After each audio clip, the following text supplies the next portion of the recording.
Здравейте! Казвам се Надя и ви приветствам с добре дошли на канала Православни размисли. Тук ще разглеждаме теми от нашия християнски живот в светлината на свещеното писание и светоотеческото наследство. Предишния път разгледахме безплодието в християнския ни живот и основните причини за него. Сега ще продължа с още една много съществена причина за безплодието в нашия живот и това е непростителността. В първата част на тази тема нека разгледаме преди всичко какво е непростителност, как се отразява върху християнския ни живот и как да я преодолеем.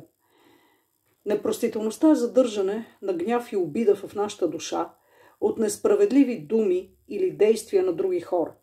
С времето обидата се превръща в омраза, което от своя страна може да ни доведе и до извършване на грехове спрямо ближните.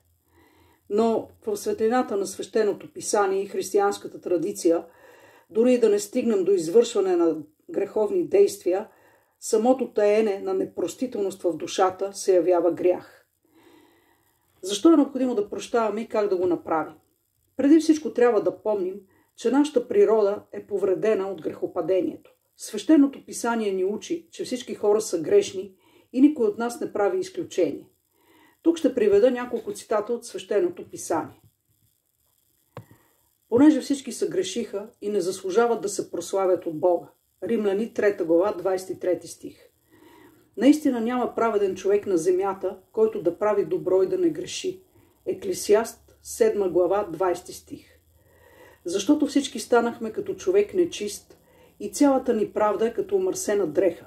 Ние всички вехнем като лист и нашите беззакония ни завличат като вятър. Исаия 64 глава 6 стих. Ако кажем, че нямаме грях, лъжем себе си и истината не е в нас. 1 Йоан 1.8. Как да преодолеем обидата в нас и да простим? На първо място, като отместим вътрешното си внимание от този, който ни е причинил обида, болка или друго зло и го насочим към самите себе си в светлината на Божието Слово. В молитвата Отче наш, Господ ни учи да се молим на Небесния ни Отец да прости дълговете ни така, както и ние прощаваме на длъжниците си. А в Евангелие от Матей, 18 глава, 21 до 35 стих четем. Тогава Петър се приближи до него и рече: Господи, колко пъти да прощавам на брат си, когато се грешава против мен? До 7 пъти ли?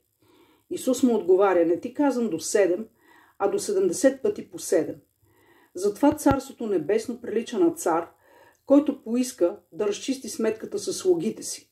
Когато започна той да разчиства сметката, доведоха при него едного, който му дължеше 10 000 таланта.